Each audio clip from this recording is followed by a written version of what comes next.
Поэтому мы в данное время продолжаем говорить, что есть необходимость получения профилактической вакцинации от COVID-19, потому что вакцина защищает человека от тяжелого течения, от летальности.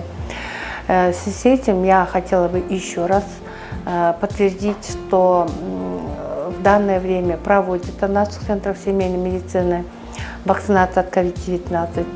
И лица, которые не вакцинированы вообще или имеют какие-либо хронические заболевания, сопутствующие заболевания, они могут прийти в Центр семейной медицины и получить вакцину от COVID-19. COVID-19 от нас не уходит, он остается с нами, как и другие острые респираторные вирусные инфекции.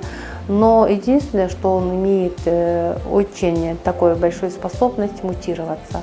Поэтому необходимо проводить и дальше проводить вакцинацию.